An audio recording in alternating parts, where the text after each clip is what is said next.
मैंने धड़कते दिल के साथ उसका नंबर मिलाया था मुझे।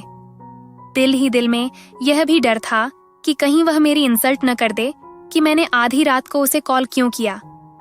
उसके नंबर पर जैसे ही 2 बेल गई तो मैंने फौरन से नंबर ऑफ कर दिया था। मैं अब खुद को यह सोचकर परेशान कर रहा था कि मुझे आधी रात को उसे कॉल नहीं करनी चाहिए थी। उससे पहले मैसेज करके इजाजत लेनी चाहिए थी। हो सकता था कि वह अपनी मम्मी के साथ हो। उसने बताया था कि उसकी मम्मी की तबीयत खराब है और वह रात को अब उनके पास ही रुकती है। तभी अचानक से उसके नंबर से कॉल आने लगी और मैंने जब कॉल उठाई तो उसकी आवाज सुनकर मेरा मूड भी पहले से अच्छा हो गया था। मेरी इस वक्त कॉल करने को उसने बुरा नहीं माना था, बल्कि उसे खुशी हुई थी। मैं उसके साथ इधर उधर की बातें करने लगा। बातें करते हुए वक्त गुजरने का एहसास ही नहीं हुआ था। अब जब मेरी वॉल क्लॉक पर नजर पड़ी तो रात के 2 बज रहे थे। उसके साथ बात करते हुए आधी रात गुजर गई और मुझे पता भी नहीं चला। आज से पहले ऐसा मेरे साथ कभी नहीं हुआ था। इसका मतलब था कि मैं उस लड़की के साथ अपना जीवन खुशी से बिता सकता था। फिर अगले ही दिन मैंने अपने दोस्त को यह बात बताई तो वह मुझे कहने लगा कि मैं तुम्हारी फितरत को बहुत अच्छी तरह से जानता हूँ। कॉल को अगर तुम्हें कोई इससे ज्यादा सुंदर लड़की नजर आए तो तुम रूपा को भूल जाओगे। मेरी मानो तो अब अपने रिलेशन को टाइम दो और इतनी जल्दी कोई भी फैसला मत करो। बात उसकी भी ठीक थी, मगर अब हमारी दोस्ती बढ़ते बढ़ते प्रेम में बदल गई थी और हम दोनों के लिए ही एक दूसरे के बिना रहना बहुत मुश्किल हो गया था। मैंने जब उसे प्रपोज किया तो उसने भी मुझसे शादी करने के लिए हाँ कर दी थी, क्योंकि वह भी मुझे पसंद करने लगी थी। मगर अभी तक उसने मुझे अपनी मम्मी और छोटी बहन से नहीं मिलवाया था। जब मैंने उससे यह बात पूछी तो वह कहने लगी कि मैं तुम्हें कॉल ही अपनी मम्मी से मिलवा लूंगी।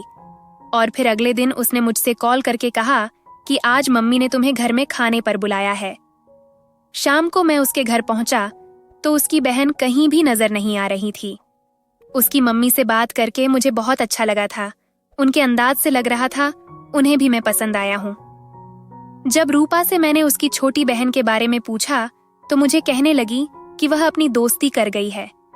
मैं जितनी बार भी रूपा के घर गया था, मेरी एक बार भी उसकी छोटी बहन से मुलाकात नहीं हुई थी और मैं सोच रहा था कि उसकी बहन को अपने जीजू से मिलाने का बिल्कुल भी शौक नहीं था।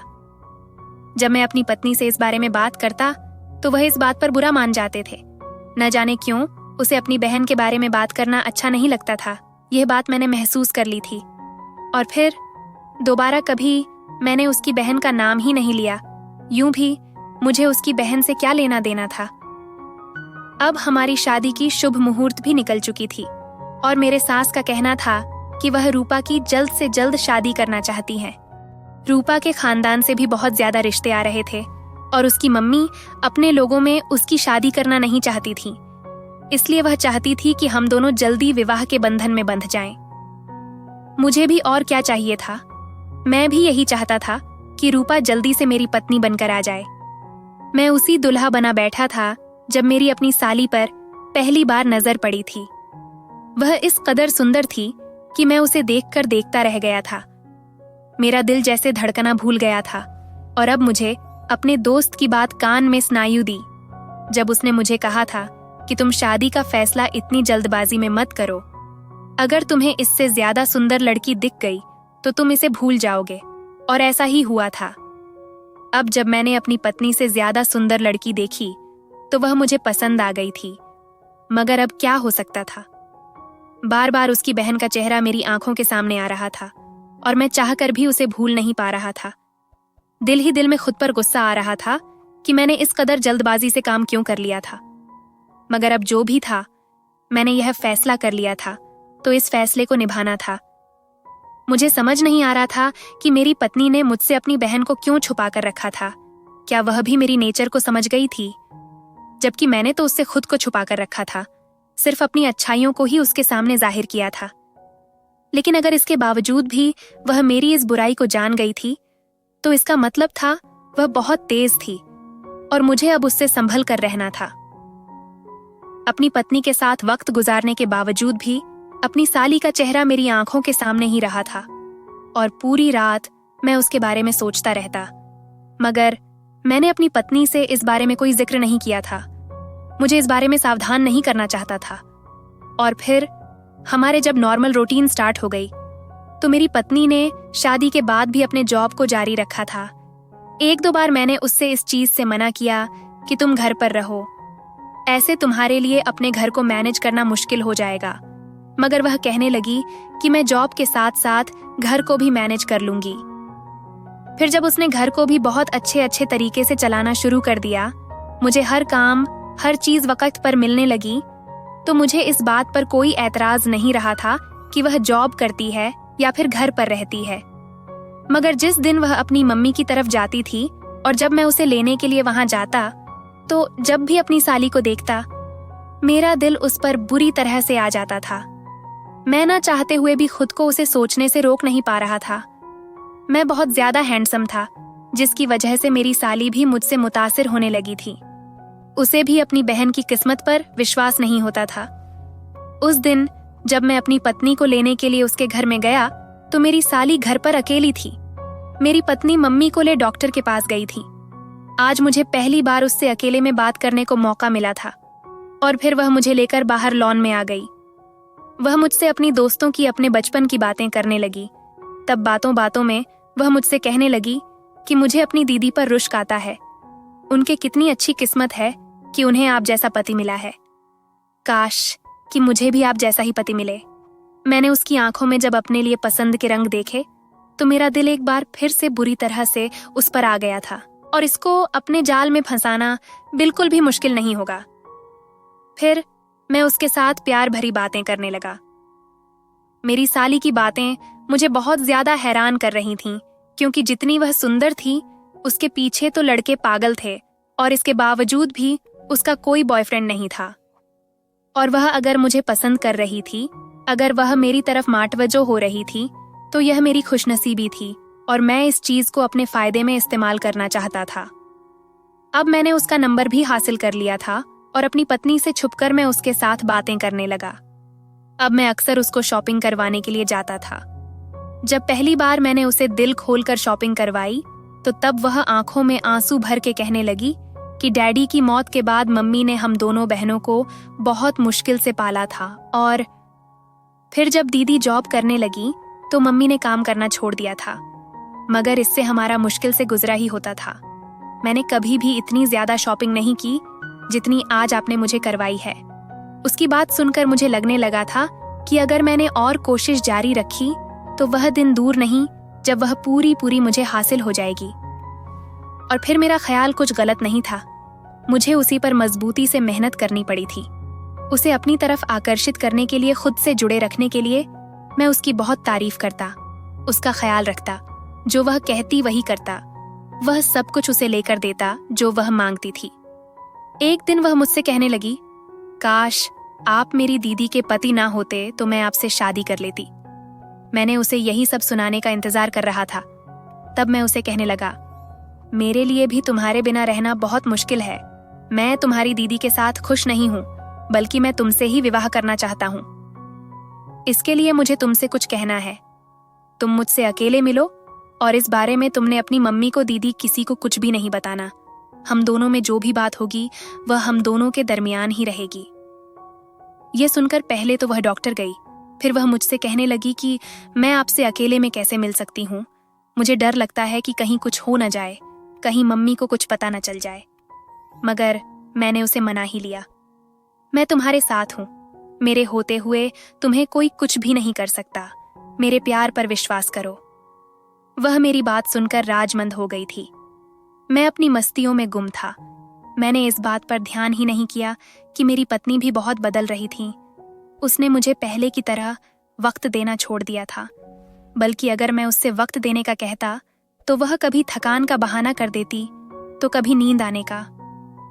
मैं भी अब शुक्र करता था, क्योंकि मेरे उसके सोने के बाद मैं अपनी साली के साथ बातों में मस्त था। मैं अपने आप में मग्न था। तभी अपनी पत्नी में आने वाले इस तब्दीली को मैंने नोट नहीं कर पाया था। और फिर उस दिन मैंने अपनी साली पूजा से कहा कि मैं तुमसे कुछ कहना चाहता हूँ। आज तो मैंने तुम्हारे लिए वक्त निकाला होगा। उसने अपनी मम्मी से अपनी दोस्त के घर रुकने का बहाना किया। उसकी मम्मी इस बात के लिए मान गई थी। अब मैं अपनी पत्नी के बारे में सोच रहा था कि मैं उसके साथ क्या बहाना करूंगा कि आज मैं घर क्यों नहीं आ सकता।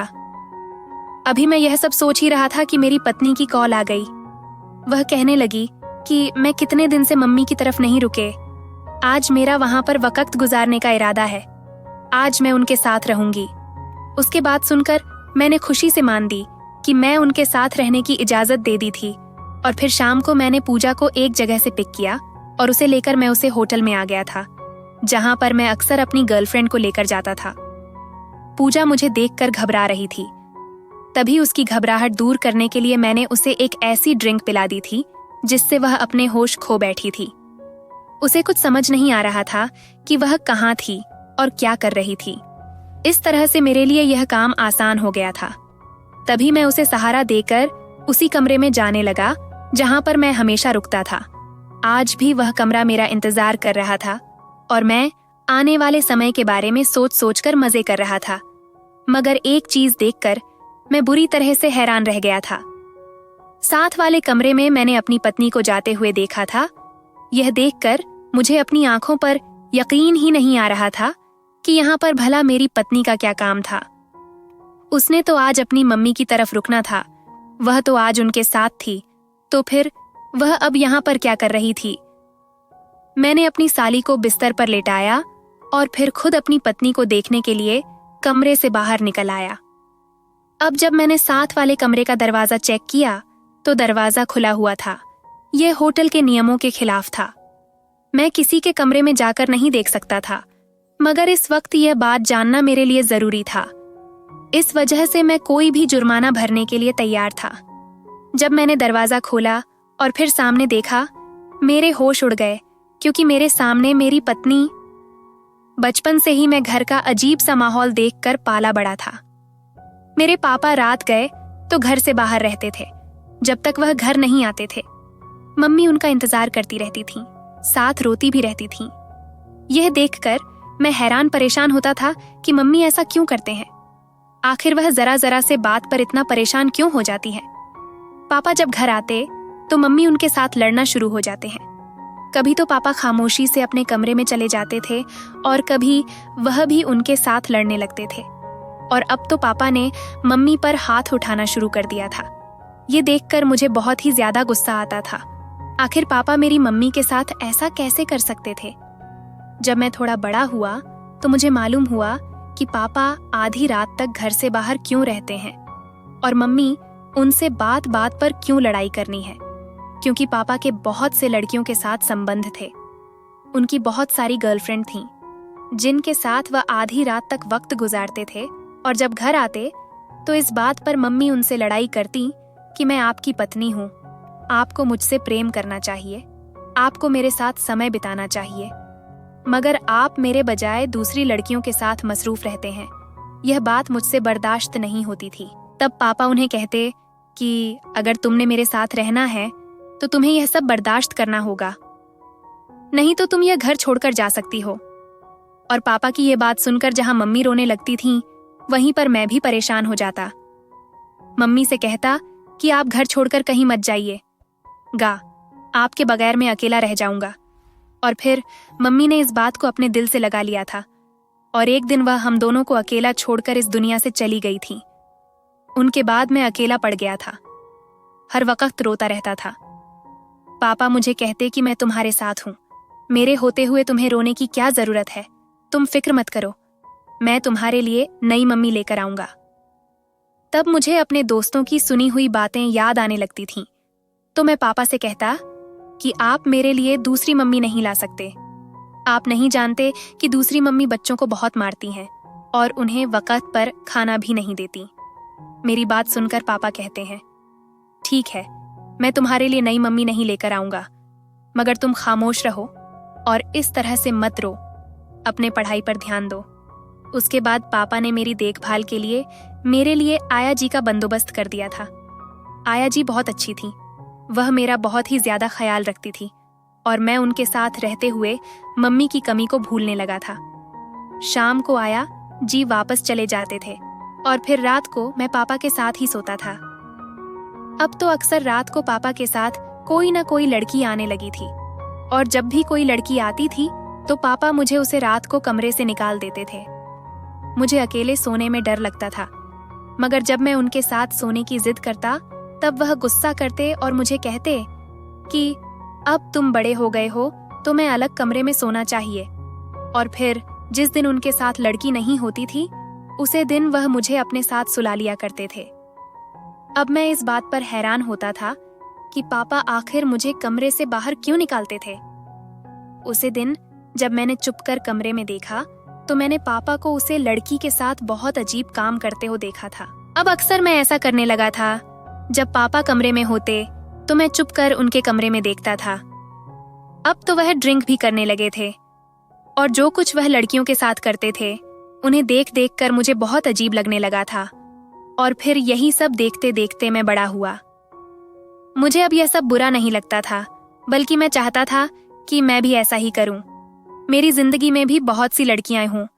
अब पापा पहले से बूढ़े हो गए थे और मैं 18 साल का हो चुका था और अभी भी पापा की वैसी ही रूटी थी। अब भी उनके साथ जब भी कोई लड़की आती थी तो आज भी मैं उनके कमरे में छुपकर देखता था। और फिर अब मैं खुद भी गर्लफ्रेंड बनाने लगा था। एक दिन घर की मुलाजिमा के साथ मैं गलत काम में व्यस्त था। जब पापा ने मुझे देख लिया तब पापा ने मुझ पर बहुत गुस्सा किया और मुझे उन्होंने बहुत मारा, मगर यह बात मेरे लिए अजीब थी। पापा खुद भी यह सब कुछ करते थे, फिर उन्हें इस बात पर मुझ पर गुस्सा नहीं करना चाहिए था। मैं फिर पापा से दिन ब दिन दूर होता गया। मुझे उनसे नफरत का एहसास होने लगा था, क्योंकि जिस काम में उन्हें मजा आता था वह अपने लिए सही समझते थे, तो वह काम मेरे लिए गलत कैसे हो सकता था। पापा ने फिर से पहले से ज्यादा पीना शुरू कर दिया था। उनकी स्वास्थ्य बहुत खराब हो रही थी। एक दिन वे अपने कमरे में पीते हुए बेहोश हो गए थे। जब मैंने उन्हें देखा तो उनकी हालत बहुत खराब थी। मैंने उन्हें अस्पताल ले जाया। वहां डॉक्टर ने जो कुछ कहा उसे सुनकर मुझे विश्वास ही नहीं हो रहा था। डॉक्टर का कहना था कि पापा के पास आखिरी दिन है, क्योंकि उन्होंने ज्यादा शराब पीकर अपने स्वास्थ्य को बर्बाद कर लिया था और अब उनके गुरुदेव फेल हो चुके थे। कोई भी इलाज उन्हें नहीं बचा सकता, चाहे उन्हें कितने बड़े से बड़े डॉक्टर के पास ले जाया जाए। सिर्फ भगवान से प्रार्थना ही है जो पापा को बचा सकती है। और वह पहला दिन था जब मैं मंदिर में गया था और मैंने भगवान के सामने रो रो कर अपने पापा की लंबी जिंदगी के लिए प्रार्थना की थी। और आज मुझे इस बात का भी एहसास हुआ कि मैं तो अपने पापा से बहुत प्रेम करता था। मैं तो उनके बिना जिंदगी गुजारने के बारे में सोच भी नहीं सकता था।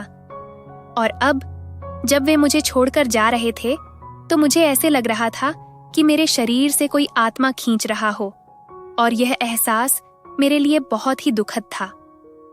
फिर पापा एक दिन मुझे छोड़कर चले गए थे। तब मुझे ऐसा लग रहा था कि इस दुनिया में मैं अकेला रह गया हूं और मेरी जिंदगी का कोई मकसद नहीं रहा। तब आया जी थी जिन्होंने मुझे संभाला था, जो मुझे जिंदगी की तरफ वापस ले आई थी। इसके अलावा पापा के मुलजिम थे जो उनके साथ वफादार थे। उन्होंने कारोबार को बहुत अच्छे तरीके से संभाला था और मुझे भी कारोबार के बारे में सब कुछ सिखाया था। अगर वे चाहते तो वे धोखा दे सकते थे, वे यह सब छीन भी सकते थे, अपने नाम भी लगा सकते थे, मगर उन्होंने ऐसा नहीं किया।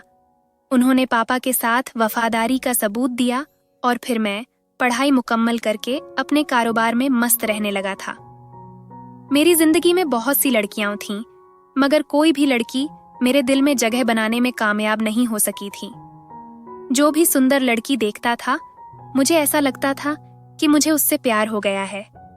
और फिर जब मैं उसके साथ थोड़ा समय गुजार लेता तो मेरे दिल से उसकी मोहब्बत निकल जाती थी। तब मेरे दोस्त मेरा मजाक उड़ाते कि मेरे जैसे इंसान को कभी किसी से सच्चा प्रेम हो ही नहीं सकता। मैं तो हर लड़की पर दिल हरा जाता हूँ और फिर उसे जब फायदा उठा लेता हूँ तो उसे लड़की को छोड़ देता हूँ।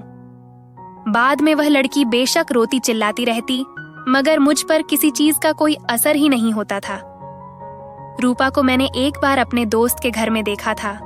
वह मेरे दोस्त की पत्नी की सहेली थी और उसे देखते ही मैं उस पर दिल हर गया था।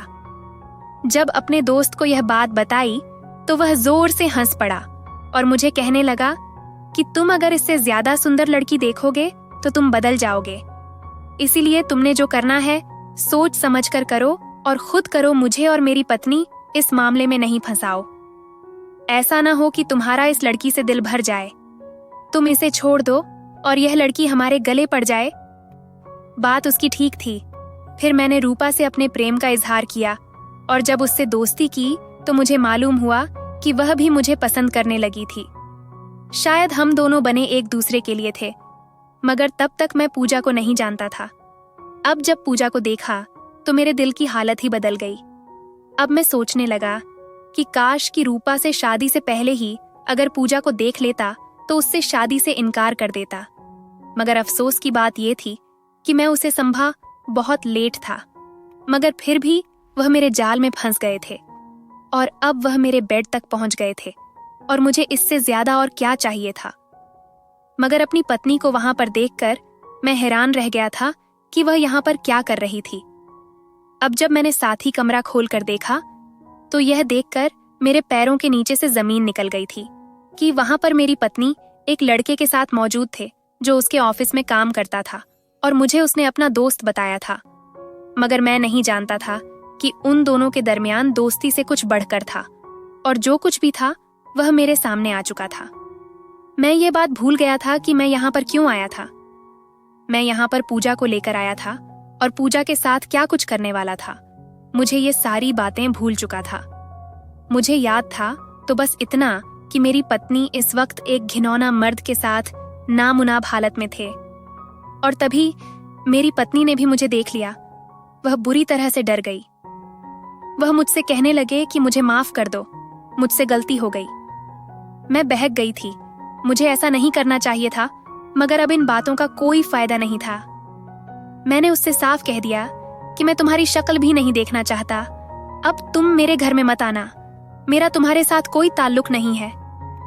उसे वक्त में पूजा को वहीं छोड़कर घर वापस आ गया था।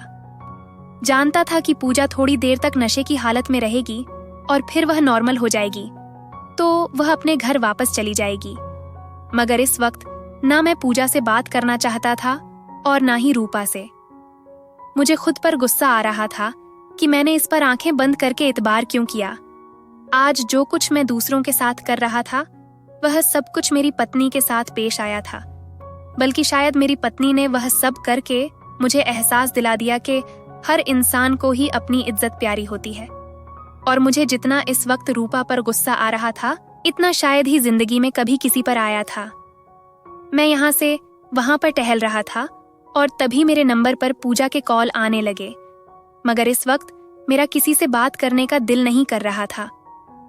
अगले दिन जब मैं ऑफिस में ही था तो मुझे रूपा की मम्मी की कॉल आ गई। वह मुझे अपने घर बुला रही थी। मैं वहां पर जाना नहीं चाहता था, मगर फिर भी मैं ये सोचकर वहां पर चला गया।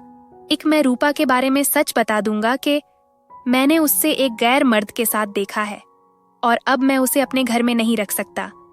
मैं उसे मज़ीद अपनी पत्नी के रूप में स्वीकार नहीं कर सकता। यही सोचते हुए मैं उनके घर गया तो वह मुझे देखकर कहने लगेंगे, तुम्हारी रूपा के साथ किस बात पर लड़ाई हुई है? आखिर क्या हुआ तुम दोनों के दरमियान जो रूपा ऐसी इतनी बड़ी बात कर रही है? उनकी बात सुनकर मैं हैरान रह गया। मैं तो समझ रहा था कि वह रूपा की सफाई देंगे, मुझे उससे माफ करने को कहेंगे, मगर वह तो अलग ही बात कह रहे थे। मैंने उन्हें सच बताने का फैसला कर लिया। इससे पहले कि मैं अपनी बात कहता वह कहने लगे, रूपा ने तुमसे डिवोर्स का फैसला क्यों किया है? तुम दोनों की किस बात पर लड़ाई हुई है? तुम दोनों यह नहीं जानते कि शादी ब्याह कोई खेल तमाशा नहीं है। पूरे परिवार के सामने तुम दोनों ने एक दूसरे को पति पत्नी के रूप में स्वीकार किया है। अब अगर मामूली से बात पर तुम दोनों एक दूसरे को यूं कैसे छोड़ सकते हो? तुम दोनों को अगर कोई गलतफहमी हुई है, तुम दोनों की किसी बात पर लड़ाई हुई है तो मुझे बताओ, मैं तुम दोनों की गलतफहमी दूर कर देती हूँ। मैंने गहरी सांस ली और उन्हें कहने लगा, रूपा को मैंने कल एक मर्द के साथ होटल में देखा था और वह ना मुनासिब हालत में थी। कोई भी मर्द अपनी पत्नी को इस हालत में देखकर उसे अपने विवाह में नहीं रख सकता। मैं उसे मज़ीद अपने जीवन में बर्दाश्त नहीं कर सकता, क्योंकि मैं उसे इस पाप के लिए, इस धोखे के लिए जो उसने मुझे धोखा दिया है, उसे कभी भी माफ नहीं करूंगा। रूपा की अम्मी का भी यह बात सुनकर मुंह खुले का खुला रह गया था। तब उन्होंने रूपा को वहां पर बुलाया और उससे पूछने लगे, दीप क्या कह रहा है, क्या हुआ था? तब रूपा जोर जोर से रोने लगी और कहने लगी, क्या आप जानती हैं कि मैं हमेशा से सुदेश को पसंद करती थी। हम स्कूल कॉलेज में एक साथ रहे और फिर एक ही कंपनी में हम दोनों जॉब करते रहे। हम दोनों में ही बहुत अंदरूनी समझदारी थी। हम दोनों एक दूसरे के बगैर नहीं रह सकते थे। मगर फिर कुछ समय पहले हमारी कंपनी में एक और लड़की आ गई थी और उसे लड़के ने सुदेश को अपने जाल में फंसा लिया था। सुदेश मुझे छोड़कर उसे लड़की से प्रेम करने लगा था और उसी से विवाह करना चाहता था। मगर यह बात मेरे लिए बिल्कुल भी बर्दाश्त के काबिल नहीं थी। मैं उसे इस बात के लिए मना करती रही कि मुझे तुम धोखा नहीं दे सकते, मुझे छोड़ नहीं सकते। मगर सुदेश ने मेरी एक भी नहीं सुनी और फिर उसे लड़की से विवाह कर लिया था। मगर बाद में उसे पता चला कि वह लड़की धोखेबाज थी। वह तो उससे प्यार नहीं करती थी, अभी भी वह और भी बहुत से लड़कों से मिलाती थी। यह बात सुदेश से बर्दाश्त नहीं हो सके। उसने अपनी पत्नी को छोड़ दिया और तब तक मैं भी दीप के साथ शादी कर चुकी थी। और फिर सुदेश वापस मेरी तरफ पलट आया। वह मुझे कहने लगा कि मुझसे बहुत बड़ा पाप हो गया है, बहुत बड़ी गलती हो गई है तुम्हारी, मुझे बद्दुआ लगी है। मुझे तुम्हें छोड़कर किसी और से विवाह नहीं करना चाहिए था। मैं तुम्हारे बगैर खुश नहीं रह सकता और यकीनन तुम भी मेरे बगैर उदास होगी। हम दोनों फिर से एक हो जाते हैं। और फिर मेरे दिल में भी उसकी सोई हुई मोहब्बत जाग उठी थी। वैसे भी मुझे इस बात का अंदाजा हो गया था कि दीप अब मेरे बजाय पूजा में ज्यादा दिलचस्पी लेने लगा था और यकीनन उसके साथ शादी करना चाहता है। तभी मैंने दीप को छोड़ने का फैसला कर लिया। रूपा की बात सुनकर मेरा मुंह खुले का खुला रह गया था। मैं पूजा के बारे में जो भी सोचता था, आखिर इस बारे में रूपा को कैसे मालूम हुआ? उसने भी जैसे मेरे चेहरे पर यह सवाल पढ़ लिया था। तभी वह कहने लगी, जब तुम रात को पूजा से छुप छुप कर बात करते थे, तुम ये समझ रहे थे कि मैं सो रही हूं, मगर ऐसा नहीं था। मैं तो तुम पर नजर रखी हुई थी। मैं देख रही थी कि तुम क्या करते हो और मुझे शक था कि तुम मेरी बहन में दिलचस्पी ले रहे हो, क्योंकि मुझे अपनी दोस्त ने तुम्हारी फितरत के बारे में बता दिया था कि तुम एक दिलफेंग इंसान हो। जब भी तुम किसी से ज्यादा प्यारी लड़की को देखते हो तो उसी के प्यार में खो जाते हो। मैं जानती हूँ कि पूजा मुझसे ज्यादा प्यारी है और यकीनन तुम अगर उसे देखोगे तो मुझे छोड़कर उसके साथ शादी करने की ख्वाहिश कर दोगे। तभी मैंने पूजा को तुमसे दूर रखा, तुम्हारे सामने नहीं आने दिया। मगर तब तक मेरी तरफ सुदेश वापस पलट कर नहीं आया था और मैं तब तुमसे दिल से यह रिश्ता निभाना चाहती थी। मगर अब जब सुदेश भी मेरी जिंदगी में वापस पलट आया तो मुझे इस बात से कोई फर्क नहीं पड़ता था कि तुम पूजा से शादी करते हो या किसी और से, क्योंकि मैं अब तुम्हारे साथ मजिद नहीं रहना चाहती हूँ। मैं उसकी बातें हैरत से सुन रहा था और सोच रहा था कि वह इस तरह से कैसे कर सकती है। तभी उसकी माँ ने उसके मुंह पर थप्पड़ मारे और उसे कहने लगे, तुम बहुत ज्यादा बेशर्म लड़की हो, तुमने कोई गलत चीज नहीं की। कोई गलत चीज तुमने अपनी बहन में देखी थी, बजाय उसको मौका देने का तो मुझे बताना चाहिए था। वह छोटी है, ना समझ है, मैं उसे समझाती। तुम अपनी पति को रोक दी, मगर तुमने इन दोनों को खुली छूट दे रखी ताकि तुम खुद अपने आशिक से मिलते रहो। अपने लिए तुमने इन दोनों की तरफ से आंखें बंद करके रखें और मुझे भी हर चीज से बेखबर रखा। मुझे तुमसे इस सब की उम्मीद नहीं थी। वह दोनों आपस में उलझ पड़े थे और फिर मैं वहां से उठकर वापस आया था। मैं सोच भी नहीं सकता था कि कभी रूपा ऐसा भी कर सकती है, मगर अब मैं दिल ही दिल में इस बात पर खुश था कि मेरी उससे जिंदगी आसानी से छूट जाएगी और यूं पूजा मेरे जीवन में शामिल हो जाएगी। मगर यह इतना आसान नहीं था जितना मैं समझ रहा था। रूपा ने डिवोर्स के बाद सुदेश के साथ शादी कर ली थी, मगर शादी के बाद भी वह अब परेशान थे, क्योंकि सुदेश के साथ मोहब्बत और शांति बड़ी जिंदगी गुजारना चाहते थे। उसे घर का सुकून चाहिए था, मगर सुदेश का कहना था कि जब तक वह लोग अपना घर नहीं बना लेते, किसी का बल नहीं हो जाते, तब तक रूपा इस नौकरी को नहीं छोड़ सकते। और फिर पूजा के लिए भी उनकी माँ बहुत मुश्किल से मानी थी। उनका कहना था कि वह कभी भी अपनी दूसरी बेटी की शादी अपनी बेटी के पति के साथ नहीं कर सकती। उनका परिवार क्या कहेगा, उन्हें लोगों के सवालों के जवाब देने पड़ेंगे। मगर हमने बहुत मुश्किल से उन्हें मना लिया और यूं भी पूजा की भी मुझसे विवाह करने की शद्देद ख्वाहिश थी। उसने अपनी माँ को साफ कह दिया कि अगर आपने मेरा विवाह अपनी मर्जी से दीप से नहीं किया तो मैं फिर घर से भाग जाऊंगी और तब आपकी क्या इज्जत रह जाएगी। मजबूरी की हालत में उसकी माँ को मेरे साथ पूजा की शादी करनी पड़ी थी और अब मैं खुश था कि आखिरकार मुझे मेरी मनपसंद लड़की मिल गई थी।